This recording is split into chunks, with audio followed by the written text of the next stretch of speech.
और चाहे बात मैथिली का अट्रैक्शन हो या फिर बाकी सारी चीजों को लेकर भी हो, वही वो की वोटर ऐसा रहा है जो कहा जा रहा है साइलेंट वोटर है, जो किंग मेकर भी और गेम बिगाड़ भी रहा है। नैना, जो बात आपने कही है उसमें मैं एक छोटी सी बात ऐड ऑन कर देती हूँ और संतोष कुशवाहा जी के पास चल लेती हूँ, काफी देर से इंतजार भी कर रहे हैं।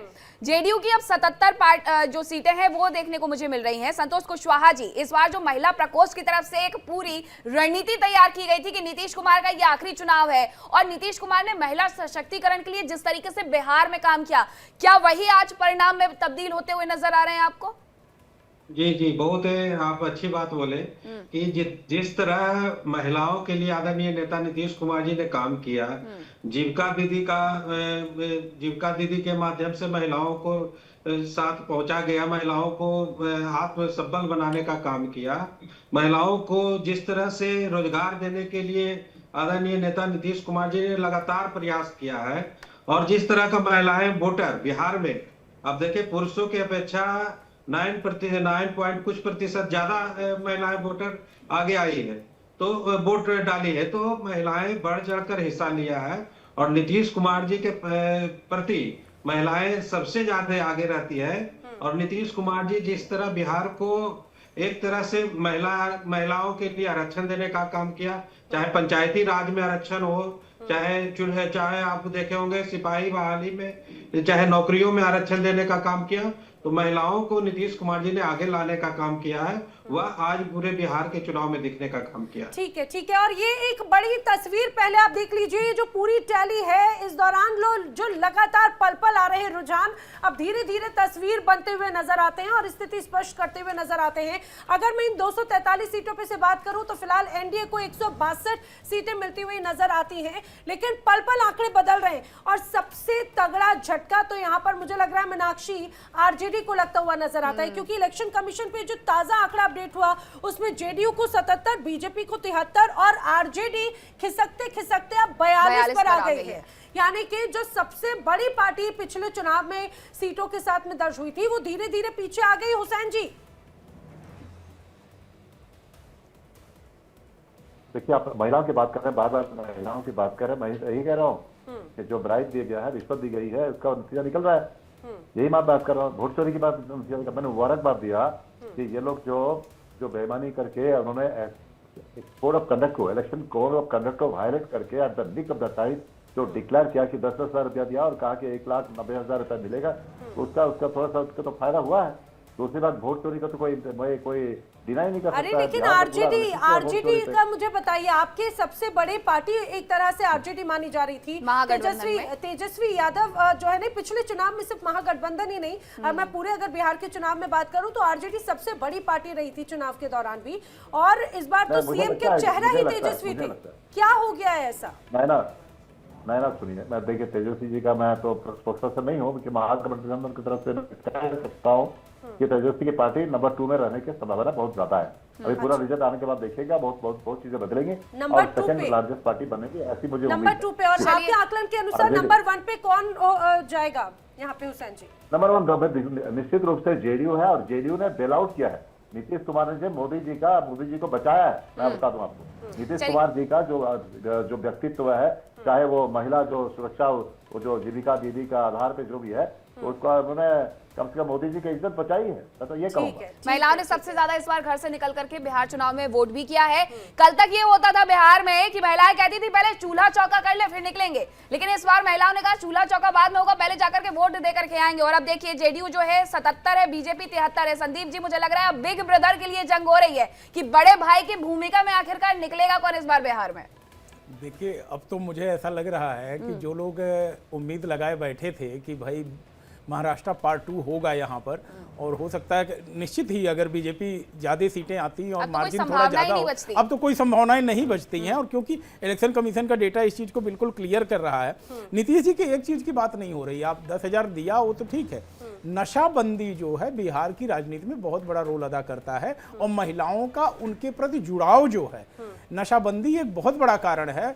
क्योंकि नशाबंदी जो है ऐसी चीज है जिसमें महिलाओं को कहीं न कहीं एक सामाजिक सुरक्षा देता है, जिसमें वह समाज में भी सुरक्षित होती हैं और घर में भी सुरक्षित होती हैं। पति या परिवार का कोई भी सदस्य यदि नशा सेवन करता है तो वह घर में असुरक्षित होती हैं और समाज में जब ऐसे लोग टकराते हैं रास्ते चलते हुए जो और मुझे लगता महिलाओं है के सर कि प्रति अपराध महिलाओं को करते अगर कोई हैं। 10,000 रुपए दे देना तो 1 लाख रुपए बनाना वो खुद जानती हैं। उस 10,000 रुपए का उन्होंने किस तरीके से बुनाया होगा। लेकिन सबसे महत्वपूर्ण बात मीनाक्षी ये है, कहा जाता है कि आजादी से लेकर अभी तक या फिर बिहार जब से अस्तित्व में आया तब से अभी तक जब जब चुनाव हुए कभी भी वोट प्रतिशत 60 से ज्यादा नहीं रहा। और अपने आप में ये इस बार का जो चुनाव था वो बड़ा माइलस्टोन सेट करने वाला था।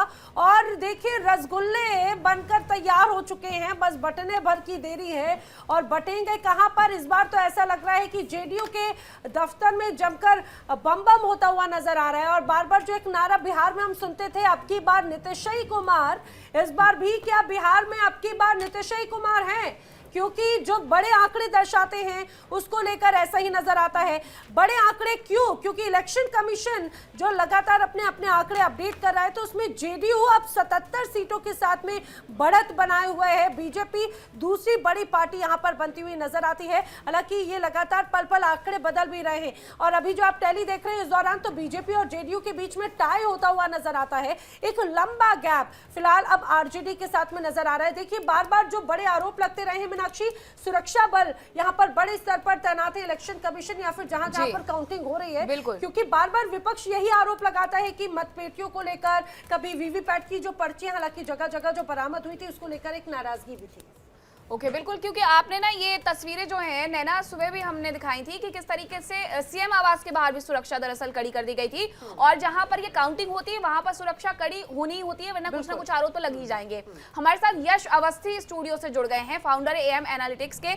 आपने जो आंकड़े दिए थे कि इस बार बिहार में किसकी सरकार बनेगी, कितनी सीटें आएंगी, मुझे लगता है यश अवस्थी अब वो पोल जो था वो पूरा सटीक देखने को मिल रहा है। यहाँ पर जेडीयू 77 पहुंच गई है और बीजेपी 73 पहुंच गई है। जी मैम, तो जो एएम एनालिटिक्स और इंडिया डेली ने जनता को एग्जिट पोल दिखाया था वो एक्चुअली एग्जैक्ट पोल्स में तब्दील होता हुआ यहाँ नजर आ रहा है। हम लोगों ने एनडीए को 140 से 170 सीटें दी थी, एनडीए 162 पर है। महागठबंधन को हम लोगों ने 60 से 90 सीटें दी थी, वो 77 पर है। और एआईएमआईएम और जेएसपी को हम लोगों ने कहा था जैसे तैसे स्क्रैच करके 0 से 4 तक पहुंचेगी, तो ये वहां तक ही लगता हुआ नजर आ रहा है। और इसका मुख्य कारण जो है, अगर जनता को स्मरण हो, हम लोगों ने कांग्रेस को आपने 7 से 12 दी थी, 7 पे आ गई है कांग्रेस। जी, तो ये बिल्कुल एग्जैक्ट पोल्स हैं। और उसका मैं जनता को यह भी बताना चाहता हूं कि ये एग्जैक्ट पोल्स तब आए हैं जब हमने किसी से बात नहीं की है, किसी से वार्तालाप नहीं की है। फिर किस आधार पर ये आपने पूरा एक तरह से सर्वे किया है? जी, एआई का उपयोग इसमें कैसे हो गया? जी मैम, तो हम लोग का एक सॉफ्टवेयर है जिसका नाम हम लोगों ने एएम एनालिटिक्स ही सॉफ्टवेयर रखा है। ये सॉफ्टवेयर ऑटोमेशन में गणितीय मॉडल्स के आधार पे भविष्य प्रिडिक्ट करता है, तो वो हर क्षेत्र में रहता है। तो किस किस चीज का कितना इम्पैक्ट किस किस क्षेत्र में किस मात्रा में किस पर रहा, यह चीज आंकड़ों के आधार पे सॉफ्टवेयर बताता है। ये बड़ा दिलचस्प है। मैं अपने दर्शकों को एक और बात बता दूं, यश अपनी बात पूरी करें। इसके पहले भी एएम एनालिटिक्स और यश अवस्थी के साथ में हमने कई कार्यक्रम यहाँ पर पिछली बार चुनावों में भी किए, और उस दौरान भी कुछ ऐसी ही जो आंकड़े थे वो एग्जिट पोल पूरे एग्जैक्ट पोल बनते हुए नजर आए। लेकिन जल्दी से एक बार वॉर रूम का रुख कर लेते हैं, इलेक्शन वॉर रूम का। मेरे साथी किरण जुड़ रही है बड़ी खबर के साथ में। किरण, बिल्कुल नैना, देखिए जो हम बलबल आंकड़े जो है बदलते हुए दिखाई दे रहे हैं, आगे और पीछे चलने का सिलसिला भी जो है वो यहाँ पर बदलता हुआ दिखाई दे रहा है। ऐसे में जानकारी मिल रही है, बड़ी खबर सामने आ रही है, सम्राट चौधरी जो कि डिप्टी सीएम थे वो आगे चल रहे हैं। और ऐसे में आपको ये बता दें कि वो मेरे सारे बयान को देख लें, हम अपने जिला को देख रहे हैं, जिस ढंग से वोटिंग हुआ है और जिस ढंग से उत्साह था इस सरकार के प्रति, आखिर होता क्यों नहीं।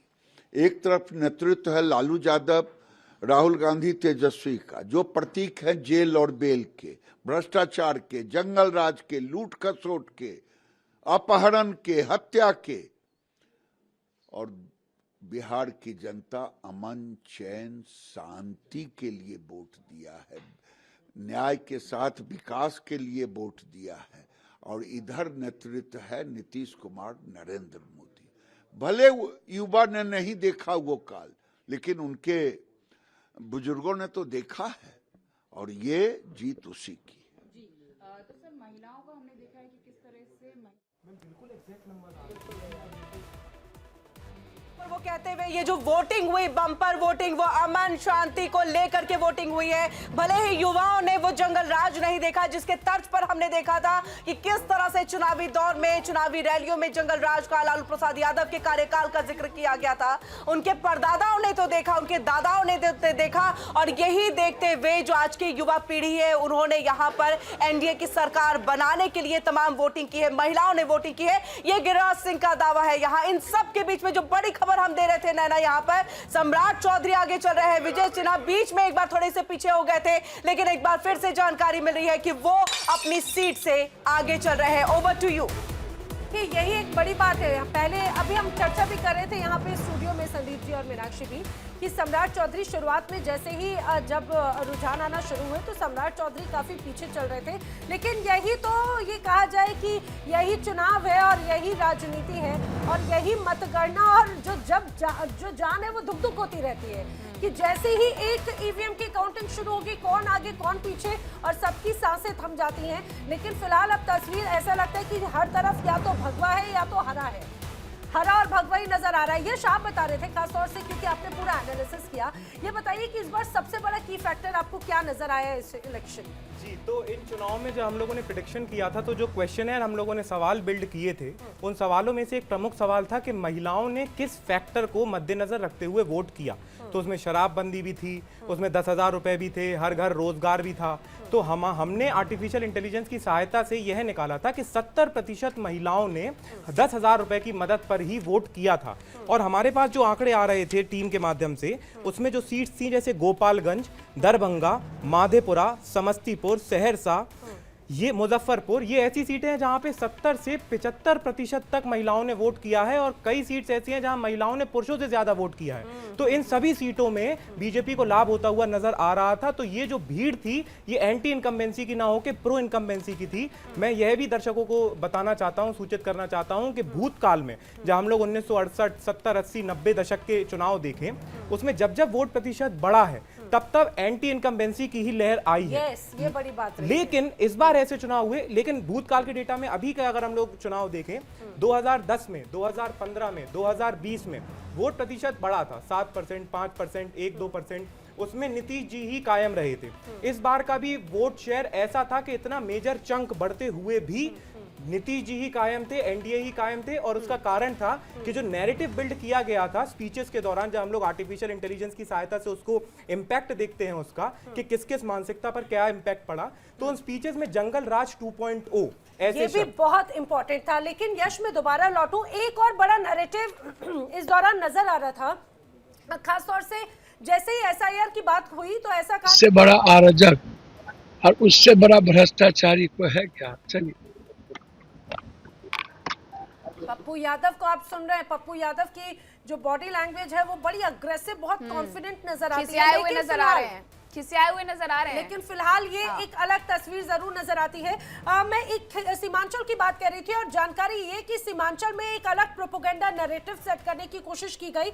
उसी सीमांचल में 24 में से 13 सीटों पर फिलहाल एनडीए आगे चल रही है, ऐसी भी जानकारी है। जी जी बिल्कुल। मैं आपके पास लौटूं, लेकिन यश, किरण के पास कुछ और भी जानकारी आ रही है, पहले उनका रुख करते हैं फिर आपके पास आते हैं। जी बिल्कुल मीनाक्षी, और देखिए यहाँ पर बधाई के पात्र इंडिया डेली की टीम भी है। यहाँ पर बधाई के पात्र जो है वो एएम एनालिटिक्स की टीम भी है, क्योंकि जिस तरह से नंबर्स जो है वो एआई एग्जिट पोल के जरिए दिए गए थे वो सटीक बैठ रहे हैं। वो बिल्कुल यहाँ पर जो अभी तक चीजें, तस्वीरें सामने आई, जो आंकड़े सामने आए हैं उस पर सटीक बैठते हुए, जिसका जिक्र अभी आप यश के साथ जो है वो कर भी रहे थे। ऐसे में देखिए रुझानों में जो एनडीए को 160 सीटें और उससे ज्यादा सीटें दी गई थी, और वही देखिए तस्वीर 175 के करीब फिलहाल हम है यहाँ पर, और रुझानों में महागठबंधन 70 सीट से ज्यादा, और इसी के साथ देखिए यहाँ पर महागठबंधन 64 के करीब, यानी 1-2 नंबर्स तो हेरा फेरी, मतलब चीजें जो है वो हो ही जाती है, थोड़े कम थोड़े ज्यादा हो जाते हैं। तो इंडिया डेली के एआई एग्जिट पोल सबसे सटीक, सबसे इसीलिए बधाई के पात्र भी होते हैं, और इंडिया डेली ने जो दिखाया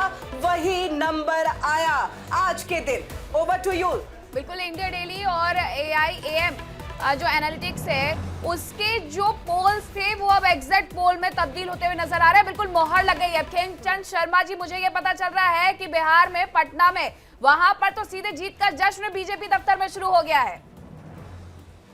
देखिए, पूरे देश में भारतीय जनता पार्टी के कार्यकर्ताओं में जीत का जश्न है। पूरे देश से भारतीय जनता पार्टी के कार्यकर्ता बिहार में चुनाव प्रचार के लिए गए थे, मेहनत के लिए गए थे, सपोर्ट के लिए गए थे और सबने जब वहां पे सपोर्ट किए तो सबों में खुशी है। हर कार्यालय में हमारे खुशी है, चाहे वो दिल्ली का कार्यालय हो, यूपी का कार्यालय हो, हरियाणा का कार्यालय हो या हमारा नेशनल ऑफिस दिल्ली में हो।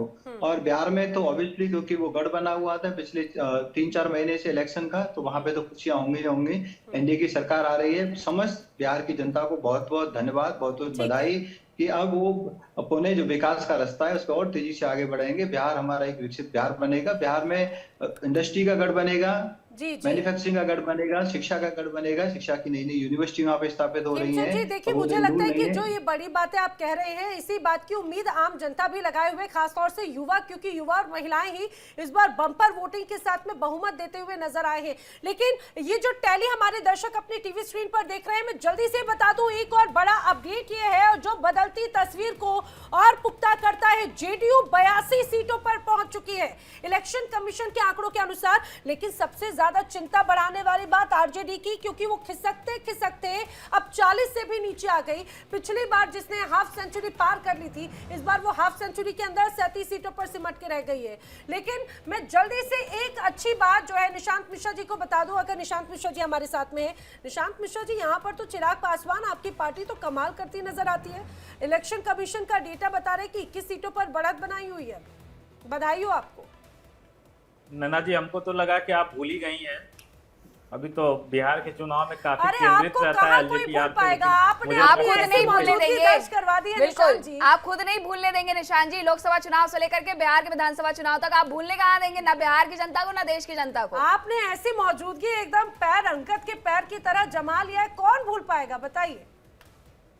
निश्चित तौर पे देखिए, जो है वो डेटा सबके सामने स्पष्ट है और जो कयास लगाए जा रहे हैं उससे बेहतर परफॉर्मेंस है हम लोगों का। और हमारे नेता ने जो मेहनत किया है नैना जी, हमारे नेता ने 180 से ज्यादा रैलियां की और पूरे बिहार में घूम घूम कर एनडीए के लिए प्रचार किया है। और इससे साफ प्रतीत होता है कि किस तरीके से हम अपने वोट बैंक को एनडीए के प्रति ट्रांसफर करवाने में सफल रहे। वो नतीजा यहाँ दिखता है, क्योंकि अगर आप 2020 को कंपेयर करेंगे तो 2020 में जो इलेक्शन कमीशन का डेटा, अगर मैं सही हूं तो 35 से 37 ऐसी सीटें थी जहां पे हमारा इफेक्ट था, जिससे कि हमारी गठबंधन के साथी को नुकसान हुआ था। लेकिन इस बार के चुनाव में जब हम लोग एक साथ चुनाव लड़ रहे हैं, यूनाइट होकर लड़ रहे हैं, तो उसका स्पष्ट यहाँ पर मैंडेट दिखता है। और निश्चित तौर पर यह बिहार की जनता और यह विकास की जीत है। और ये फासला मुझे लगता है कि और बढ़ेगा और नीतीश कुमार जी फिर से मुख्यमंत्री बनकर बिहार की विकास करें। बिल्कुल, क्योंकि यही लग रहा है। अब तो 82 सीटों पर जो आप पहुंचे हैं। डॉक्टर हामिद, मैं ये समझना चाहूंगी, क्योंकि अभी जो इलेक्शन कमीशन का डेटा है वो आपको 7 सीटें, कांग्रेस को 7 सीटें देते हुए नजर आ रहा है। आपने कई बातों का जिक्र किया, तो अब बिहार में खिसकते हुए जनाधार का कांग्रेस के लिए क्या मायने हैं? कांग्रेस का जनाधार क्यों खिसका है, क्या वजह है आप बड़ी बड़ी समझते हैं इसकी? इसको एनालिसिस करने की जरूरत है। कुछ कमियां हुई होंगी क्योंकि हमें अर्ली अंडरस्टैंडिंग करनी थी और बेहतर कोहेसिवनेस करना था और एग्रेसिव प्रचार करना था। राहुल गांधी ने जो माहौल बनाया था उसको हम सस्टेन नहीं कर पाए, आगे नहीं ले पाए। उसमें कुछ कमियां डेफिनेटली रही होंगी। तीसरी बार जो कैंडिडेट सिलेक्शन में भी थोड़ी सी कमी रही होगी, ऐसा मुझे प्रतीत होता है। मैं कहीं नहीं कह सकता हूँ कॉन्फिडेंटली, लेकिन हमारे जो हार है ये मैं बताना चाहता हूँ कि विशेष करके अब नीतीश कुमार जो 10-15 सीट जो बीजेपी से ज्यादा ले रहे हैं, मेरे ख्याल से समझता हूँ कि मैं ये जो आपने डीडी का भी बताया, उन्होंने एआई का एनालिसिस किया है कि 70% महिलाएं प्रभावित हुई हैं और वोटिंग परसेंटेज उनका बढ़ा है। ये एक फैक्टर हो सकता है जिसको कि मैं ब्राइब समझता हूँ और इलेक्शन कोड ऑफ कंडक्ट का वायलेशन समझता हूँ। चलिए संदीप मिश्रा जी से ये थोड़ा सा एनालिसिस ले लेते हैं। तरीके होते हैं ब्राइब, वही बात है। हुसैन जी, आपने कहा इसको आप ब्राइब समझते हैं, लेकिन हर चुनाव में आखिर आप ही के जो गठबंधन के साथी हैं, चाहे बात दिल्ली के वक्त में हो, पंजाब के वक्त में हो, या फिर जहां जहां पर सरकारें नहीं, फिर उस दौरान भी एक तरह से यही नजर आता है। संदीप जी का हम मुझे लग रहा है रुख करें, लेकिन उसके पहले जल्दी से एक बार जेडीयू का रुख कर लेते हैं। जेडीयू के जो हमारे साथ में संतोष जी है, लेकिन उसके पहले पवन खेड़ा क्या कह रहे हैं वो सुनते हैं। चाहिए कि पूरी तरह से उसका, As I said, I'm not even talking about parties. I'm talking about a direct, straight contest between Gyanesh Kumar Gupta and the people of Bihar. Kheda जी आप कैसे देखते हैं इन रुझानों को? क्या आप मानते हैं कि Well, I'm saying it directly. Well, I'm saying it directly. There was a book we all read as children, To Serve with Love. So this is a book written by Ganesh Gupta for Mr. Modi.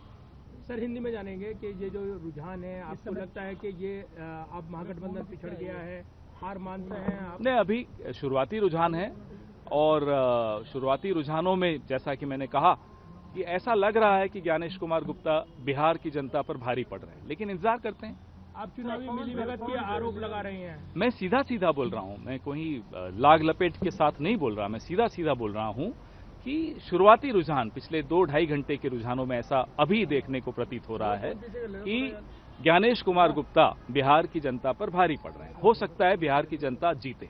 Sir, before the elections, HM had claimed that they are going to get 160 to 180 seats. They are nearing to So, that I mean, count. that proves what I just said. That only endorses what I just said.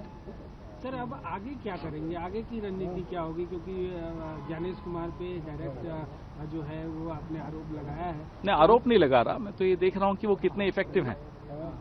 जो वो कर रहे हैं, वो कितनी बखूबी कर रहे हैं, वो देखने को आज मिलेगा। तो सर आगे अब क्या आगे की रणनीति क्या? आगे की रणनीति आगे चर्चा करेंगे। आज फिलहाल नतीजों पर ही फोकस करते हैं। दरवाजे वगैरह खटखटाने में कोई? आगे की रणनीति बाद में बात करेंगे, आज सिर्फ नतीजों पे बात करेंगे। Sir, you were raising the issue of vote chori and SIR in particular. Do you believe that it hasn't impacted that much on the ground, and that is the only reason? Well, why how do you assume this that we believe? As I said, the initial trends in itself show. Kheda को आप सुन रहे थे। पवन खेड़ा ने गंभीर आरोप लगाए हैं, लेकिन जो दर्शक नहीं जानते उन्हें जरूर बता दें, जिन ज्ञानेश कुमार गुप्ता का बार बार नाम यहां पर पवन खेड़ा ले रहे थे, दरअसल वो मौजूदा चीफ इलेक्शन कमिश्नर है और उन्हीं पर एक तरह से आरोप लगाया यानी कि एक तरह से वोट चोरी और फिर से बेआबरू हो चुकी है ईवीएम मीनाक्षी।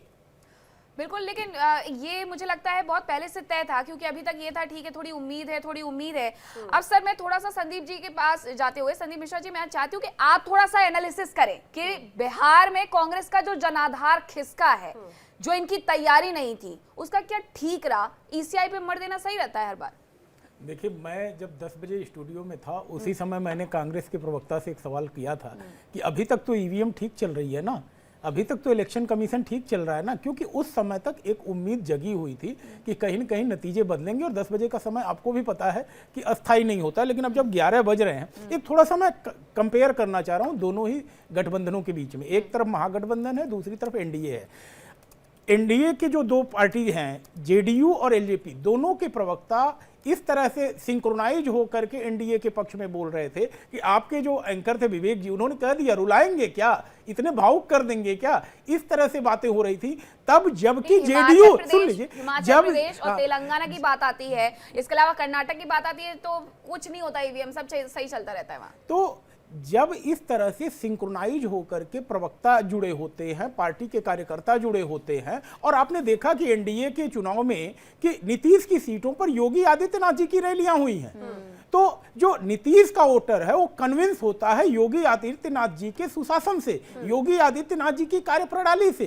तो इस तरह से एक तरह से जो कनेक्शन रहा है, एक तरह से जो सिंक्रोनाइज हुआ है, खास करके पार्टी का कार्यकर्ता, पार्टी के प्रवक्ता और खासकर वोटर, उसका नतीजा यहां पर सामने। और सबसे बड़ी बात जो ज्ञानेश कुमार के लिए कह रहे हैं कांग्रेस के नेता खेड़ा जी, मैं कह रहा हूं बिल्कुल सही कह रहे हैं, ज्ञानेश कुमार ही है। क्योंकि अगर एसआईआर नहीं हुआ होता, एसआईआर में से होक्स वोटर, जो फर्जी वोटर थे, जिनको अस्तित्व ही नहीं था, जो बेंगलोर में बैठे हुए हैं, तमिलनाडु में बैठे हुए हैं, जो वोट डालने आते ही नहीं हैं, उनका मतदान अगर हुआ होता तो ऐसी सीटें जहां पर 500 सीटों से फैसला हो रहा है, जहां 400 से फैसला हो रहा है, वहां पर निश्चित ही नतीजे कुछ और होते।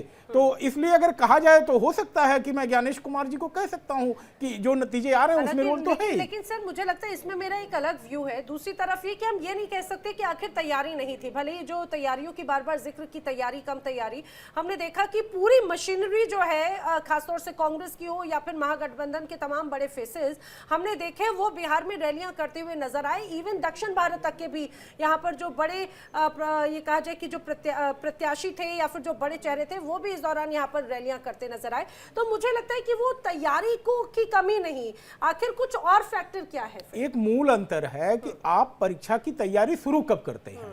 एक होता है कि आपने एडमिशन लिया तभी से पढ़ना शुरू कर दिया।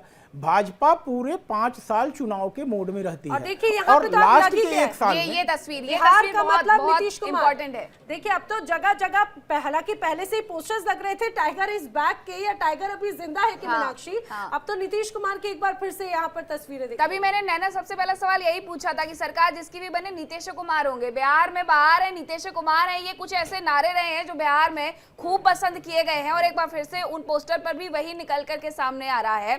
जेडीयू का मैं एक बार रुक कर लेती हूँ। जेडीयू की तरफ से संतोष कुशवाहा जी हमारे साथ जुड़े हुए हैं। संतोष कुशवाहा जी, जेडीयू ने तो एकदम गर्दा उड़ा दिया बिहार में 80 के पार। और बढ़ेगा, लेकिन जो पवन खेड़ा जो बात कर रहे थे, ठीक है संतोष जी का, संतोष जी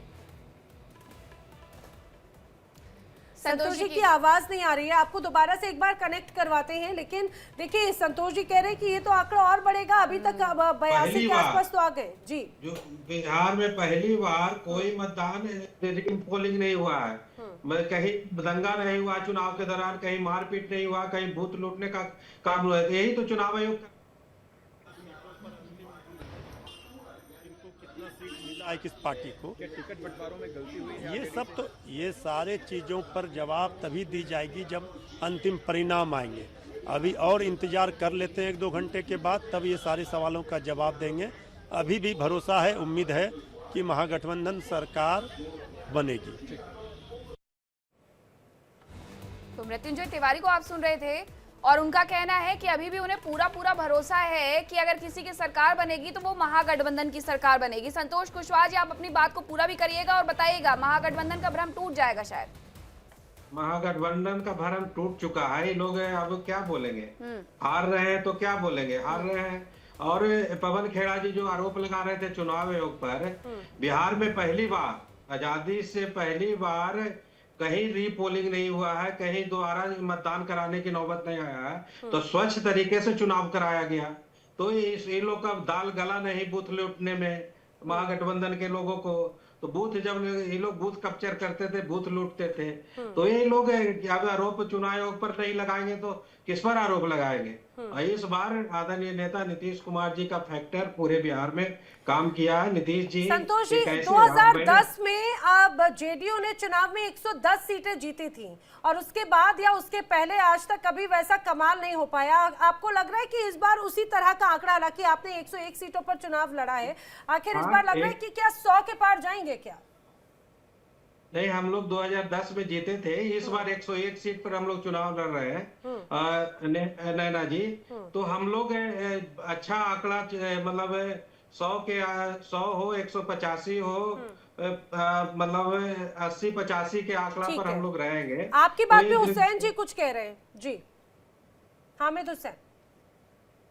जैसे गणेश गुप्ता जी को उन्होंने पवन खेड़ा जी ने कांग्रेचुलेट किया कि अच्छा काम आपने किया बीजेपी को सपोर्ट करते हुए, उनके बीजेपी का जो समर्थन में, वो इसलिए कहा उन्होंने कि देखिए एसआईआर जो है बहुत कम टाइम में हुआ और एसआईआर में कितनी कमियां थी इसके ऊपर हमने डिस्कशन भी किया है। आप लोगों ने इसी चैनल में भी आप लोगों ने एनालिसिस करके बताया कि बहुत सारी गलतियां थी। पहली बात। दूसरी बात, जो मेरी इन्फॉर्मेशन है, ग्राउंड लेवल जो इन्फॉर्मेशन वाली जो बीएलओज हैं, जो बूथ लेवल ऑफिसर रहे हैं, उनको लिस्ट दी गई थी बीजेपी की साइड से, ये 40-50 लोग जो है इनका आपको इनलिस्ट करना है। और दूसरी बात, एसटी कैटेगरी के और महादलित कैटेगरी के और माइनॉरिटी कैटेगरी के बहुत सारे लोगों का नाम डिलीट किया, इस वजह से वो कह रहे हैं। दूसरी बात यह है, अभी मैं नुआपड़ा बाई इलेक्शन में था और मैं वहाँ उड़ीसा का जो वन रूम का चेयरमैन रहा हूँ, तो वहाँ एक कॉन्स्टिट्यूंसी नुआपड़ा, उसका एक कोमना ब्लॉक में सीएलटी में आपको दिखाया गया कि बहुत ज्यादा हंगामा हुआ, क्योंकि जिस बटन को दबाइए, अगर कांग्रेस के बटन को दबा रहे हैं तो उसमें फूल निकल आ रहा है, कमल का ये आ रहा है। ऐसा बिहार में भी हुआ, हंगामा हुआ। तो ईवीएम में जी कल की बात बता रहा हूँ, जो इलेक्शन 11 को जो है बहुत भयंकर पूरे डिबेट सारे चैनल से उसको कवर किया अच्छी तरह से। तो यहाँ हुआ है कि नहीं मुझे पता नहीं है, लेकिन मैं जानता हूँ कि यहाँ पर डिलीशन बहुत सारे हुए हैं, बहुत सारे एडिशन हुए हैं और एसआईआर को बहुत कम टाइम में करने का तो तात्पर्य था। अभी थोड़ी देर में कौन सी सीट पर कितना अंतर रहा है ये भी पता चल जाएगा, उससे आप और अच्छे से एनालिसिस कर पाएंगे कि तैयारी नहीं थी या फिर कुछ और खेला हुआ है।